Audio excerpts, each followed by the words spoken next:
नमस्कार। इस दिल से के एपिसोड में हम चर्चा करेंगे संविधान में जो राज्यपाल का पद होता है उसका जो रवैया है। क्या पिछले कुछ सालों में गवर्नर हमारे, राज्यपाल हमारे इस देश में संविधान के मुताबिक काम कर रहे हैं? ये चर्चा हम क्यों कर रहे हैं? इसलिए कर रहे हैं कि जो भी कार्य होता है सरकार का, प्रदेशों की सरकार का, और जो भी ऑर्डर पास होता है वो गवर्नर के नाम पे पास होता है। मतलब कि कोई भी निर्णय अगर सरकार ले तो इसका नोटिफिकेशन होता है और गवर्नर के नाम पे होता है। क्यों नाम पे होता है? क्योंकि उस सरकार के फैसले पे गवर्नर हस्ताक्षर करता है और तभी वो नोटिफिकेशन होता है और फिर वो लागू होता है। अब हम देख रहे हैं पिछले कई सालों से कि हमारे जो राज्यपाल हैं प्रदेशों में, जब लेजिस्लेचर, असेंबली, प्रदेश की असेंबली कोई बिल पारित करती है, कानून बनाती है, तो वो कानून, वो बिल जो है वो राज्यपाल के पास जाता है और फिर राज्यपाल उस पर हस्ताक्षर करता है। लेकिन 2014 के बाद वो सरकारें जो विपक्ष में राज कर रही हैं, वहाँ जो राज्यपाल हैं वो जो बिल पारित भी होता है उस पर हस्ताक्षर नहीं करते। 2, 3, 4, 5 साल भी बीत जाते हैं तो जो कार्य है असेंबली का, जो कानून बनाया गया है, वो लागू नहीं हो सकता। तो एक संवैधानिक मुद्दा खड़ा हो गया और एक केस तमिलनाडु का, जहाँ के राज्यपाल तमिलनाडु में उन्होंने 3, 4, 5 साल हस्ताक्षर नहीं किए, वो मुद्दा पहले हाई कोर्ट में गया, फिर सुप्रीम कोर्ट में आ गया। और फिर सुप्रीम कोर्ट में 2 जजों की बैठक में, जस्टिस पारदीवाला वहाँ प्रिजाइड कर रहे थे, उन्होंने फैसला किया तो ये जो राज्यपाल है, इनके निर्णय बिल्कुल असंवैधानिक है। कोई राज्यपाल 2, 3, 4, 5 साल किसी के बिल पे हस्ताक्षर न करे तो ये तो बिल्कुल असंवैधानिक है। तो उन्होंने कहा अगर ऐसा होता रहेगा तो जो निर्णय असेंबलीज लेती हैं जनता के लिए, चाहे वो किसी शिक्षा के संबंध में हो, चाहे किसी और विषय के संबंध में हो, तो वो तो कभी पारित होगा ही नहीं अगर राज्यपाल बिल पे बैठे रहेंगे। तो सुप्रीम कोर्ट ने कहा कि ये गलत है, असंवैधानिक है, और हम मानते हैं कि जो भी ऐसा बिल राज्यपाल के पास आने वाले दिनों में, उसको 3 महीनों में पारित होना चाहिए। और अगर सरकार के और भी कुछ ऑब्जेक्शंस हैं तो सरकार बोल सकती है। राज्यपाल के ऑब्जेक्शंस हैं तो राज्यपाल बोल सकता है सरकार को, भैया हमें थोड़ा और टाइम चाहिए। लेकिन ये फैसला बड़ा एक अहम फैसला था। लेकिन हुआ क्या कि सरकार इससे खुश नहीं थी, केंद्र सरकार। तो उन्होंने राष्ट्रपति के द्वारा सुप्रीम कोर्ट में अंडर आर्टिकल 143, 143 संविधान का एक आर्टिकल है, उसके अंतर्गत उन्होंने सुप्रीम कोर्ट ऑफ इंडिया से एडवाइस मांगी।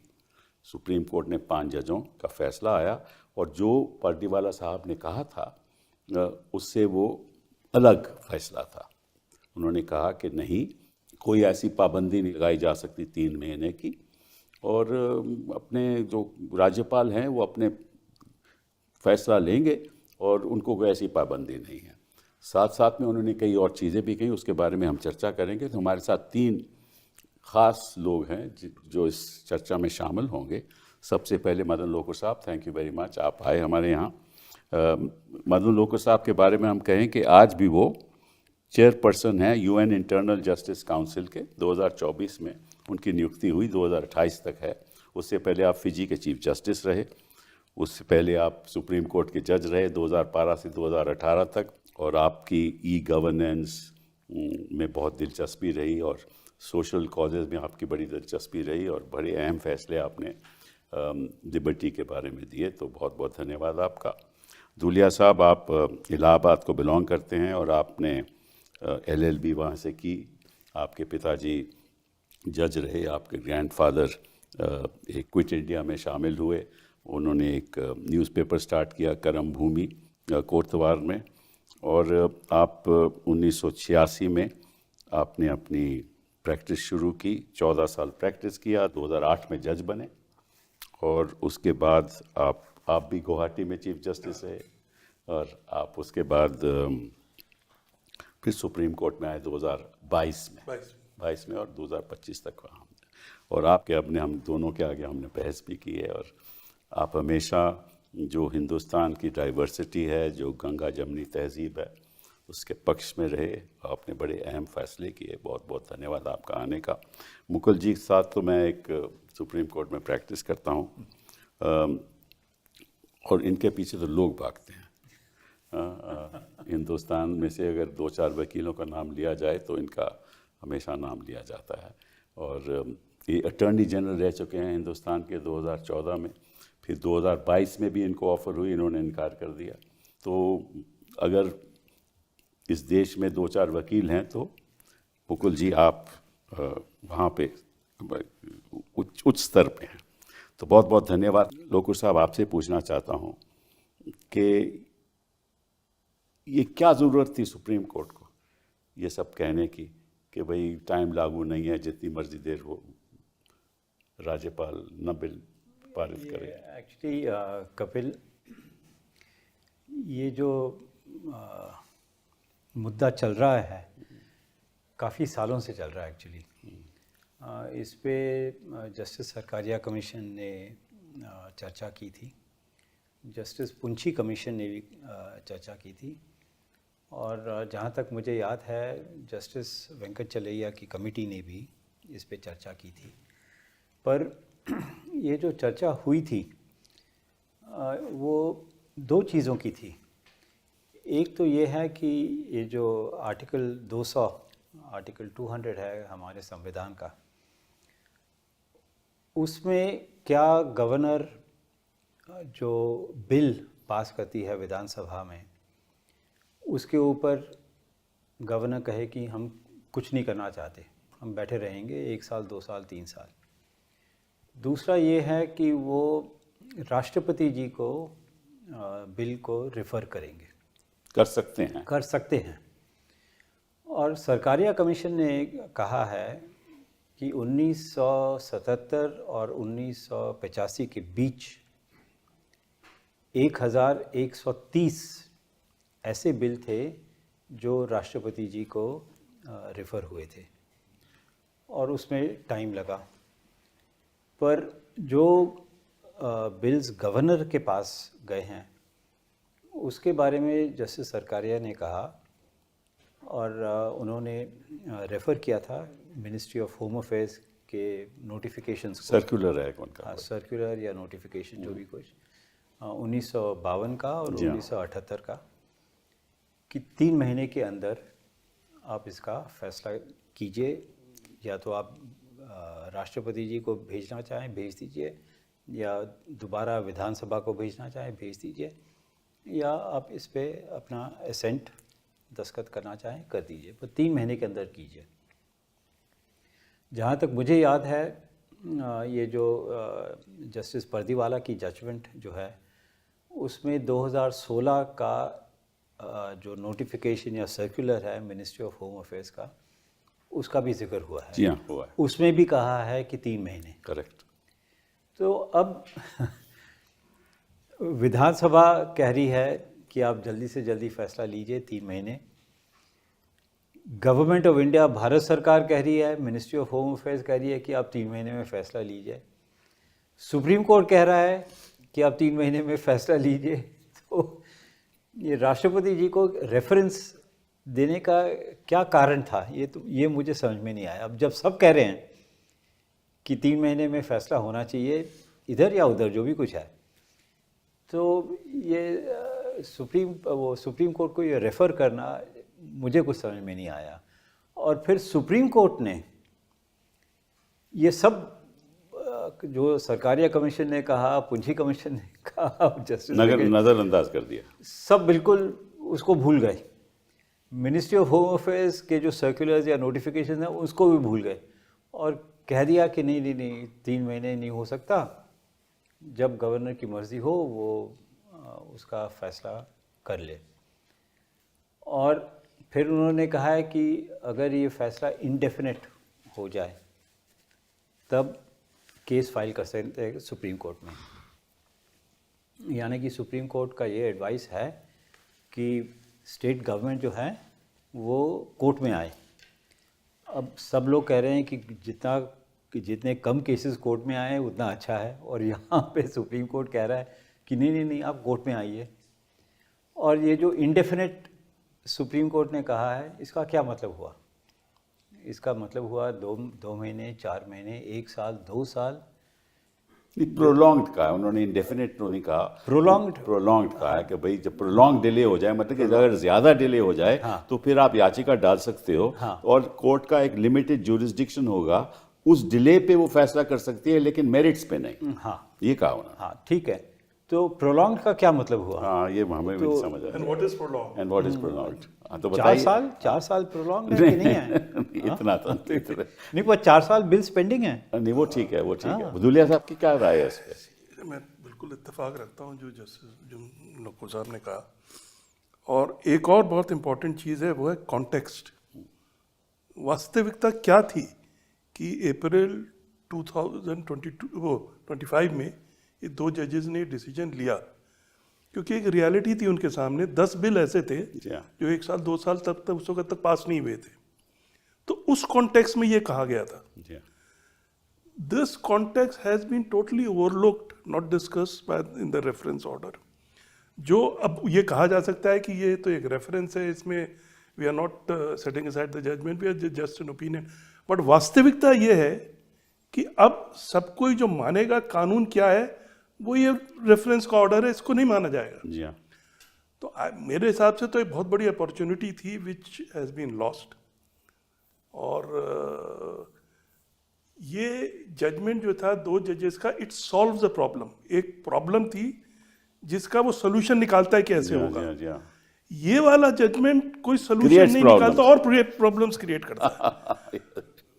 Justice Pardiwala and justice Mahadevan had sharpened the contradiction and then given a solution. Correct. It's a 400-page judgment. Everything has been It's a very discussed. learned judgment. And this judgment is also a very tight judgment. You see, I'm not saying this judgment of, if you don't see it in the context that it has come after the April, then you may not find any great faults in that and you may not criticize it. But क्योंकि ये इसके बाद आया है, तब उसमें से कई चीजें लगती कि नहीं होनी चाहिए थी। क्योंकि ये एक कहते हैं ना कि एक रियलिटी को दिमाग में रख के कहा गया है। ये एक बहुत टेक्सचुअल, बहुत लेटर ऑफ द कॉन्स्टिट्यूशन पे जा करके बात करता है। तो कबीरदास ने कहा है ना कि तू कहता लेखन की पोथी, मैं कहता आखियन की देखी। I am seeing the reality, you are just seeing the letter. And the reality was that, as Justice Lokur has said, in the past also there have been so many cases where these things were done. And this is, ये timeline जो है वो Sarkaria commission, Punchhi commission है, I think also Venkatachalam commission, जी हाँ, जी हाँ, they say कि there should be a timeline. How much of timeline that should be वो नहीं कहा है, जी हाँ, but आर्टिकल 200 and 201 में एक टाइमलाइन होनी चाहिए। जी हाँ, और ये एक जनता में एक बड़ी एक गलतफहमी ये भी है कि 2 जजेस के जजमेंट में ये कहा गया है कि अगर ये 3 महीने के अंदर नहीं हुआ इट विल बी डीम्ड। ऐसा नहीं है, ऐसा नहीं। उन्होंने कहा कि तब state government can invoke the powers of judicial review. Deemed केवल उन 10 बिल का है जो कई सालों से थे। So that's it is not a law, it's 142 करके। पर मैं दर्शकों तो ये बता दूं मैं कि ये केवल तमिलनाडु में नहीं हुआ, ये वेस्ट बंगाल में, पश्चिम बंगाल में भी ऐसी ही है कि 3-4-5 साल हैं, और केरला में भी ऐसी सिचुएशन है। तो इसकी बड़ी रैमिफिकेशंस हैं। और मुकुल जी, आप तो तमिलनाडु को रिप्रेजेंट कर रहे थे, आप जरा बताइए दर्शकों को क्या इशू था। कपिल जी, सबसे पहले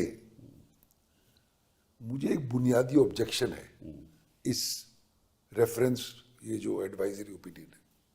सुप्रीम कोर्ट ने रिपीटेडली कहा है कि हम एडवाइस नहीं देंगे अगर कानून ऑलरेडी सेटल हो चुका है किसी जजमेंट से। अदरवाइज ये डिस्गाइज में एक अपेलेट जुरिस्डिक्शन बन जाती है। जी हाँ, एक जजमेंट आ चुकी है 2 जजों की, जैसे दुलिया साहब ने कहा अप्रैल मई में, वो जजमेंट सिर्फ रिव्यू या क्यूरेटिव से सेटिसाइड हो सकती है या कॉन्स्टिट्यूशनल या किसी कानून से हटाई जा सकती है। जजमेंट पे स्याही सूखी भी नहीं थी और आपने रेफरेंस किया। रेफरेंस मेंटेनेबल नहीं है if the law is already settled. Correct. ये पुरानी 50 साल से की जजमेंट है, आपने उसको नजरअंदाज किया। उसके बाद आपने कोर्ट में, जब एक रेफरेंस में भी मैं था, कोर्ट ने कहा कि हम उस जजमेंट को नहीं छू सकते बिकॉज ये उसकी अपील नहीं है। फाइन। अब जो रेफरेंस की जजमेंट आई है वो 2 जजों की जजमेंट से खिलाफ है। बिल्कुल। एडवाइजरी जुरिस्डिक्शन बाइंडिंग नहीं है सुप्रीम कोर्ट पे, या इट इज वो खुद कहते हैं टू ग्रेट वेट। हाँ। अब आप मुझे बताइए, हाई कोर्ट में, लोअर कोर्ट में किसी इंडिविजुअल को क्या कोई समझाएगा कि कानून क्या है? 2 जजों का बाइंडिंग है because that is binding law under article 141, everybody is bound to follow. जी हाँ। 5 जजों का एडवाइजरी है जो बाइंडिंग नहीं है। दोनों अगर रखी जाएंगी हाई कोर्ट के जज या लोअर कोर्ट के जज के सामने, क्या फॉलो करे वो? So this is certainly creating more confusion than it tried to solve, number 1। Number 2, जहां तक पार्टीवाला साहब का फैसला था, उनके सामने, जैसे धूलिया साहब ने कहा, एक प्रॉब्लम थी। एक गवर्नर एक स्टेट का जो कह रहा है कि आप कुछ भी करो, मैं नहीं करूंगा साइन। जी हाँ। वो ये नजरअंदाज कर रहा है कि जो बिल्स हैं जो असेंबली पास कर रही है वो जनता की आवाज है, सुप्रीम है। अगर वो बिल गलत है तो उसको सही करना या स्ट्राइक डाउन करना कोर्ट्स का फंक्शन है, गवर्नर का एडजुडिकेटरी फंक्शन नहीं है। ही शुड साइन एंड से अगर आपको तकलीफ है, जिसको जाए भी कोर्ट में जाए, उसको स्ट्राइक डाउन करो। Yeah. ये जो रेफरेंस टू प्रेसिडेंट वगैरह है, these are rare situations. He has to follow the will of the people. This is a break down of federalism. Absolutely. कि आपने स्टेट को इमेस्कुलेट कर दिया। अरे असेंबली होगी, एक अनइलेक्टेड गवर्नर है, वो कह रहा है मैं दरवाजा बंद है जी, आप जाइए यहाँ से, और अदालत कुछ नहीं कर सकती। अब मैं एक चीज और कहना चाहता हूँ, पार्टीवाला साहब found a solution and as Justice Lokur said, there are past representations of commissions and central government के भाई Yeah. 3-4 महीने में कर लीजिए। Yeah. वो सब भूल गए। अब आप ये देखिए, जो सिचुएशन ये 5 जजों के फैसले से अब क्रिएट हुई है, इन्होंने कहा, जैसे आपने कहा, प्रोलॉन्ग्ड। हाँ। Now what do you mean by prolonged? I think 2 months is prolonged. Yes, sir. You say 6 months is prolonged. You say 1 year is prolonged. That's right. I say the will of the people cannot brook a delay of more than 10 days. So now every judge in the Supreme Court, हर खंडपीठ will decide on its own कि prolonged का मतलब क्या high है। Court में जज फिर high court में, फिर नीचे कोई बोलेगा 3 महीने, कोई बोलेगा 2 महीने, कोई बोलेगा 6 महीने। It will be complete chaos. And as Justice Lokur said, you are inviting more and more litigation by this trying to kind of ride, you see, some kind of a tight line. Now I want to raise one more question. A speaker's decision on disqualification under the 10th schedule is challengeable in the Supreme Court and High Court because he acts like a quasi-judicial authority, not exercising the function of a speaker. Supreme Court ने बार बार कहा है, governor है, बहुत ऊंचा ओहदा है, आप कुछ नहीं कर सकते, राइट? अगर गवर्नर, ये फंक्शन है इसका कि he has to sign the bill और take a decision one way और the other, that is also a decision with application of mind. How can the Supreme Court से हम कुछ नहीं कर सकते? Just as you can strike down the action of the speaker and issue a mandamus, हमने कई case करे हैं where speakers are delaying disqualification petition. Sibal साहब ने दूसरी तरफ से डिले हो रही है, सुप्रीम कोर्ट कह रही जल्दी कर, 1 महीने में कर, 2 महीने में कर, 3 महीने कर। अगर उसको आप डायरेक्शन दे सकते हो, उसका ओहदा भी कॉन्स्टिट्यूशन में उतना ही ऊंचा है, तो सर्टनली टू से कि हम इसको कुछ नहीं कर सकते, ये भी गलत है। ठीक, बिल्कुल आपने हमारे बड़े अच्छे तरीके से समझाया, बट दर्शकों को ये नहीं मालूम कि आर्टिकल 200 है क्या।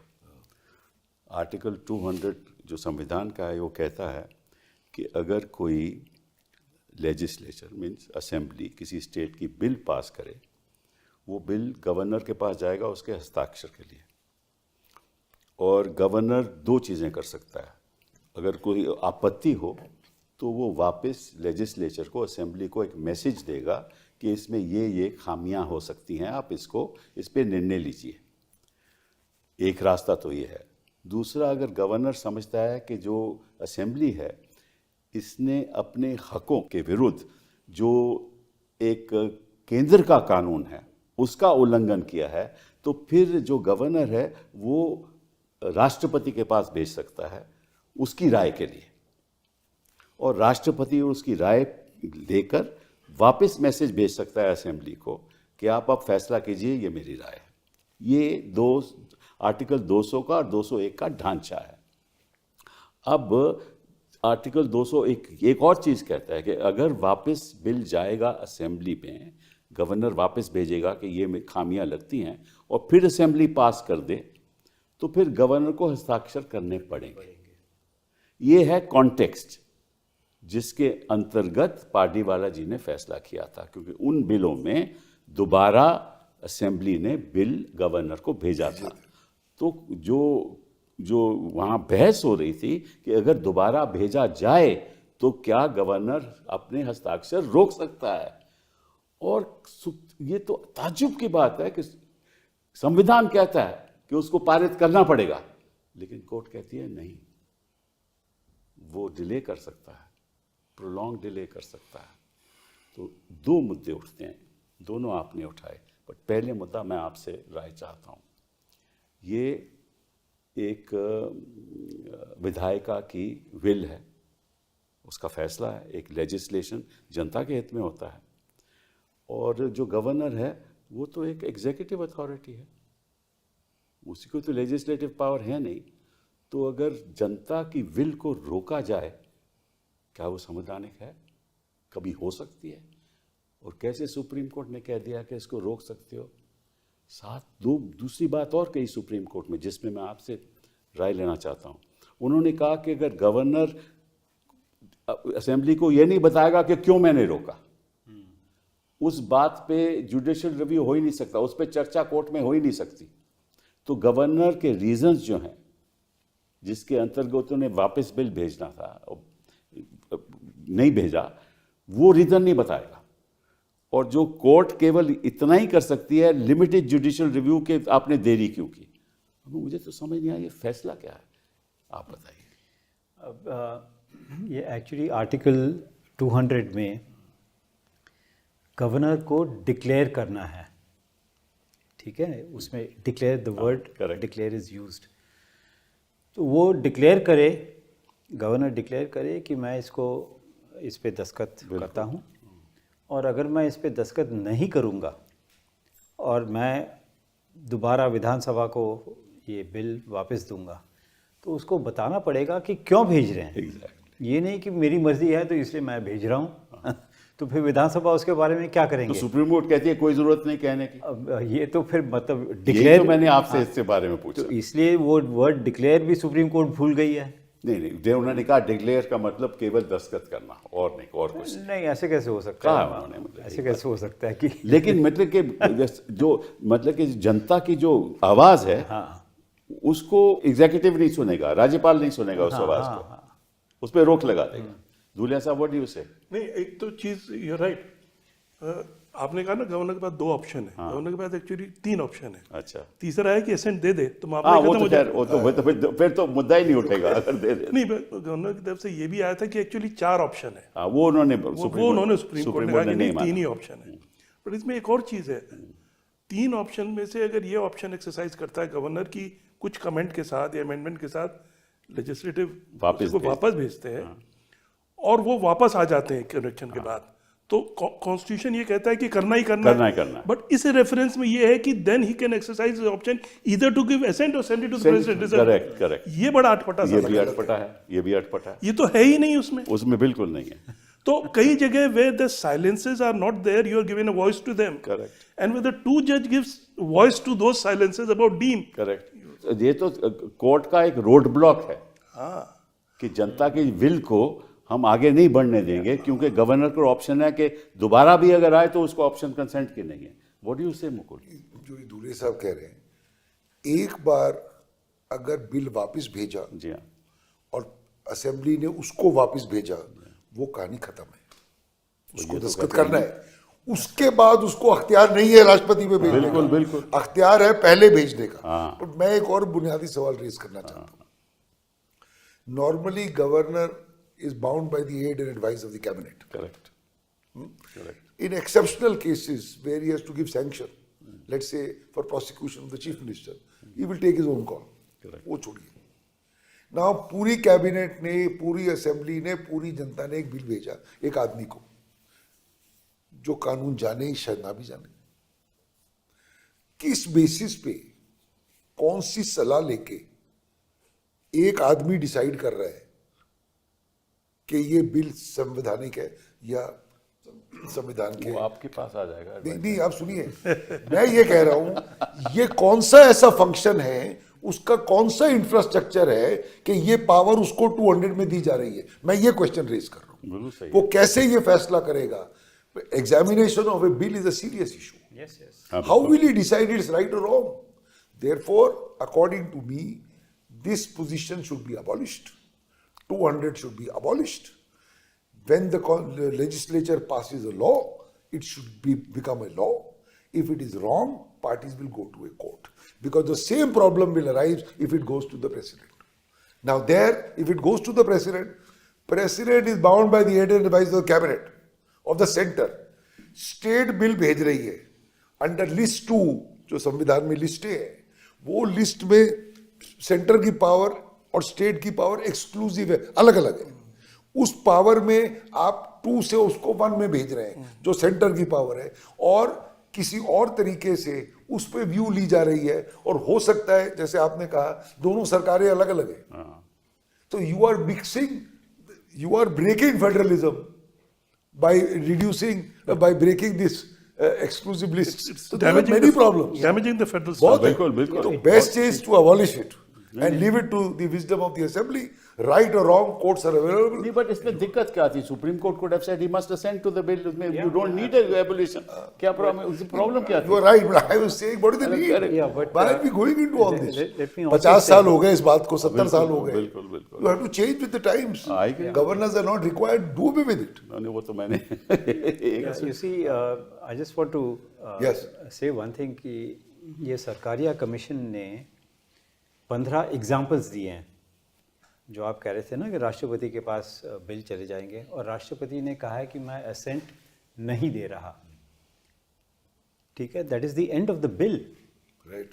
So there is a very serious issue of Of course, federalism. of course. Very serious issue of federalism. Know the president, राष्ट्रपति ये फैसला नहीं कर सकता कि बिल, देखिए, राष्ट्रपति कह सकता है कि मेरी सहमति नहीं है, तो स्टेट कोर्ट में जा सकती है कि आप मुझे बताइए क्यों मेरी सहमति है. पर there are examples given in Sarkaria commission कि राष्ट्रपति ने कहा है कि मैं इस पे दस्तखत नहीं करना चाहता. हाँ, बिल्कुल, तो बताए क्यों नहीं? नहीं, वो नहीं बताया. हाँ, पर यही तो बात है ना.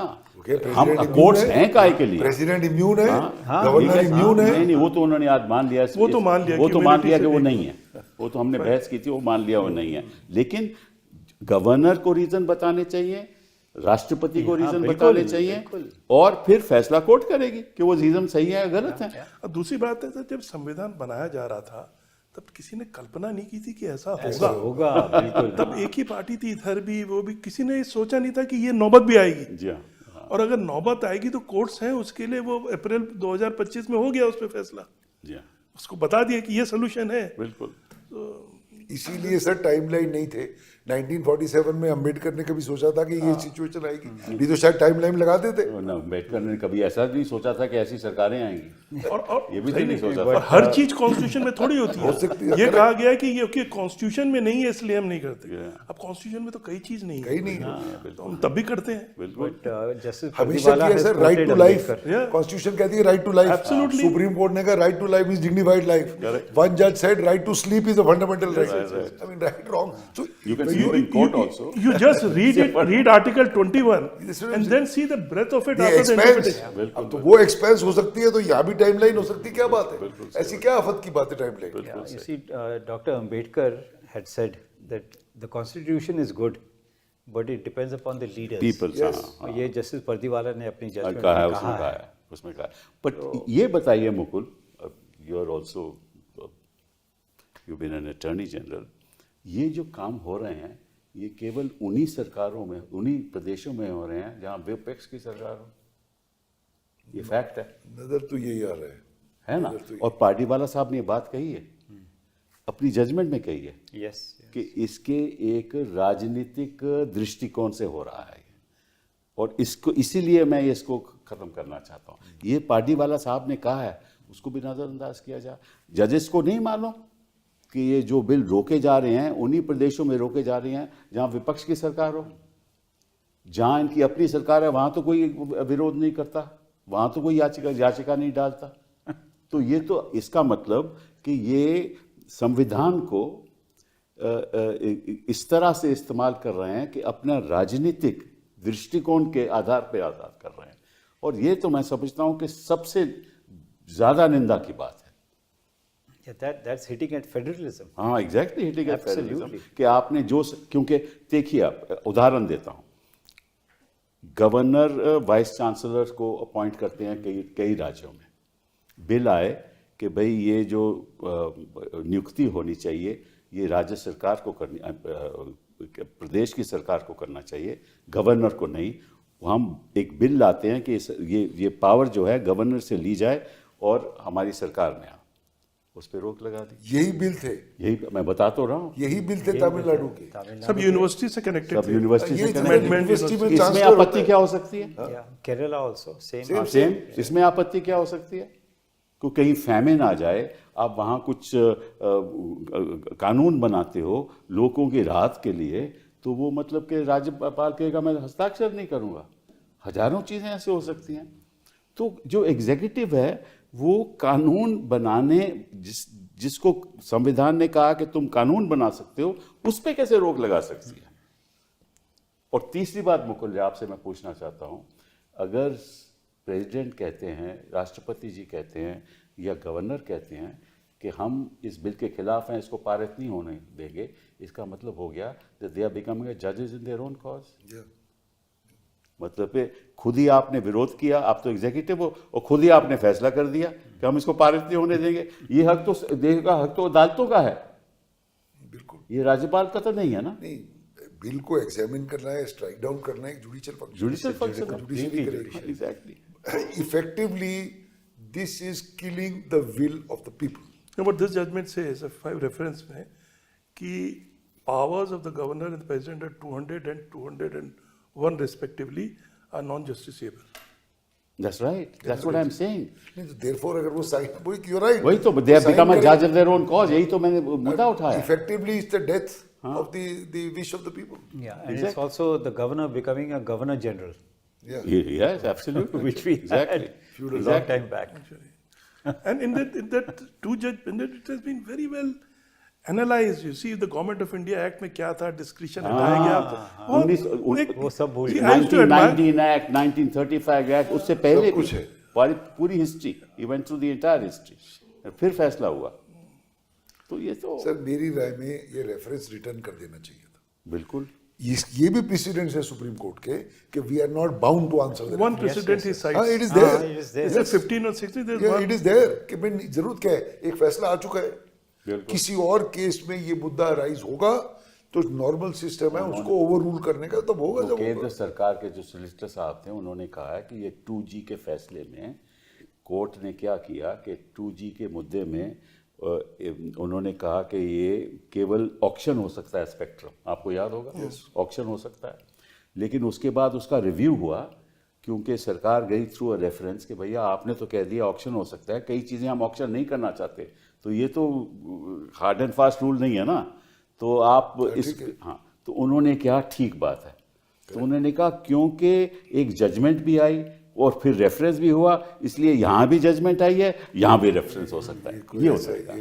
हाँ, मैं आपको बता रहा हूँ कि उनका सी फॉर एग्जांपल एलपीजी है, अगर आप एलपीजी को ऑक्शन करोगे तो किसी गरीब को मिलेगी नहीं, सारे अमीर ले जाएंगे, इसलिए कई चीजें ऑक्शन में नहीं जा सकती। बिल्कुल, but this is the rationale that they adopted. That can't be a rationale. But that's- Otherwise, the law is once you have decided, you can't do a reference. That's correct. Because you are creating two centers of power, two situations, one advisory, one binding.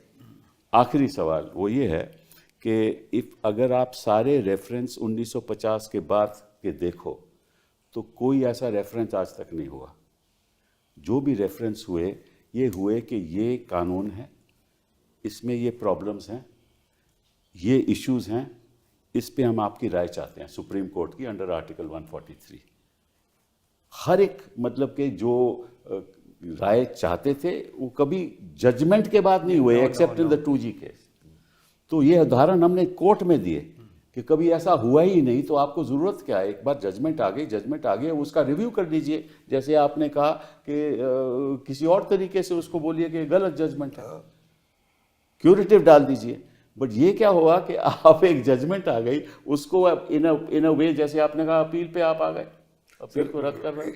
In another way, the reference is without context of concrete facts. Correct. There are no facts in the reference. Facts तो हो चुके हैं party वाला साहब की judgement के बाद, उसके बाद तो कोई फैक्ट ही नहीं है। और जब हम फैक्ट कोई में जाना फैक्ट चाहते आए, थे, कोई झगड़ा है, मुकुल, जब हम फैक्ट में जाना चाहते थे तो उन्होंने कहा हम नहीं जाएंगे, हम नहीं जाएंगे। ये भी एक मुद्दा रेज ये भी एक बंद मुद्दा हुआ। ये हुआ ड्यूरिंग द कोर्स ऑफ हाँ, yes of course. हमने बताया कि हम ये फैक्ट्स हैं। So they said we won't want facts. So in essence it is an advisory jurisdiction Without- which is the review jurisdiction of party wala judgment. Exactly. In effect it Yes, is that. yes, yes. No Call doubt it what about you like. Which is wrong, which is not. Effectively तो यही होता है। हाँ, और पहले साहब आप अपने एक्शन को किसी भी तरह की मजबूत फिलॉसफी से ढक लें, हाँ। और रियलिटी तो यही है कि यही आप कहते रहे कि we have और not सर कोर्ट set में aside- बोला, जब हम लोगों ने शुरू में कहा कि भाई we have an objection to the reference because of this that and the other, this what you are wanting to do against the 2 जज बेंच। नहीं, we are not touching the 2 जज bench, we can't look at the 2 जज but they did. but they did. Right. अब इसका मतलब क्या? वो वाला जजमेंट 2 जज का कह रहा है ये रोड है, ऐसे सीधे जाके राइट टर्न होती है, अब ये कहता है वो सीधे जाके लेफ्ट टर्न। बिल्कुल। तो अब वो कह रहा है कि हमने तो हमारी ओपिनियन है ये, हाँ, correct. बट अब सब तो ओपिनियन ही मानेंगे ना, कोई तो मानेगा। सही बात है, सही सो नेट रिजल्ट तो यही हुआ कि वो खत्म हो गया। सर आप बोले ओपिनियन है, विच हाई कोर्ट जज will say that the opinion of 5 जजेस Nobody. कौन बोलेगा? सवाल ही नहीं उठता। वो बोलेगा ये 2 जज है, ये 5 है, वहां ये कहानी चलेगी। Technically philosophically it's very well to say कि it's You're right. Opinion and all, but effect तो इफेक्ट तो है सर। अब ये देखिए, अब प्रोलॉन्ग डिले की बात पे आते हैं। आपने कहा 2 महीने, 3 महीने, 4 महीने, चलो मान लीजिए 2 महीने के बाद सरकार चली जाए कि साहब 2 महीने हो गए, बिल बड़ा ज़रूरी है, इसको पारित होना चाहिए। फिर क्या होगा? याचिका डाली जाएगी, सरकार आके कहेगी हमें 4 हफ्ते का टाइम दीजिए, होगा ना? ये हम 4 हफ्ते का टाइम दीजिए, फिर रिजॉइंडर होगा, फिर 2 महीने और निकल जाएंगे, फिर कोर्ट कहेगी कि ठीक है अभी हम इसको फिक्स करते हैं, अभी छुट्टियां आ रही हैं, इसको 2 महीने के बाद फिक्स करेंगे। तो ऐसे तो सालों साल निकल जाएंगे। उसके बाद सुप्रीम कोर्ट, उसके ये तो बाद हाई कोर्ट में सुप्रीम कोर्ट होगा। आ गया, हाई कोर्ट, फिर सुप्रीम कोर्ट आ गया, तो prolong means actually death of the bill. ये रियलिटी है। Yeah, और ये yeah, कोर्ट को मालूम है, ये कोर्ट को मालूम है, इसलिए कि कोर्ट को नहीं मालूम होते हुए उन्होंने ये हक सरकार को दे दिया। इसका मतलब क्या हुआ कि कहाँ गई वो कोर्ट की बातें जो हम देखते आ रहे हैं पिछले 30-40 सालों में? कहाँ गई वो बातें? ऐसे मुद्दे उठने नहीं चाहिए और ऐसी बहस होनी नहीं चाहिए, ऐसी बहस भी नहीं होनी चाहिए, और ऐसे रेफरेंस भी नहीं होने ऐसे रेफरेंस भी नहीं Yeah, होने there चाहिए। I entirely agree with Mukul कि Supreme Court should have returned the reference. Of course it should have. Simpler It was argued. It was चाहिए। argued. बहस में क्यों घुस रहे हो आप? हाँ, was वो argued. अब I judgment gave है, examples कि अगर ये judgment पिछले गलत हुआ। है, file a review. Yes, yes, yes. कोई जरूरत ही नहीं थी। File a review, curative, or हाँ, जो भी third, कुछ करना bring up कीजिए। another case and have a larger bench which could look at the correctness. That's the way we do that's always the do way. it. पर दुख की बात यह है कि कोर्ट के रवैये और फैसलों के ऊपर रोज के रोज कोई ना कोई सवाल उठ रहे हैं, और ये भी एक दुख की बात है, क्योंकि लोगों को पूरी तरह से विश्वास होना चाहिए सुप्रीम कोर्ट पे, और जो विश्वास बढ़ता रहेगा वो लोकतंत्र के लिए अच्छा है। कमती होगा तो लोकतंत्र के और लिए सर्टेनिटी होनी चाहिए। uncertainty होनी चाहिए। Certainty, yes. तो इसीलिए तो पार्दीवाला का judgement brought about some element of ये एक तरह से आप ये अलग तरह का क्रिएशन है कि 2 जजेस के ऊपर एक तरह की अपीलेट अथॉरिटी बिल्कुल authority बन गई। I mean it is, I don't want to say further, No, Chika, you don't have to say. You don't have to say. It's not necessary to say. But thank you very much for being with me today. So, Yeah, thank Thank you. you so much. धन्यवाद. Thank you. Thank you, sir. Thank you.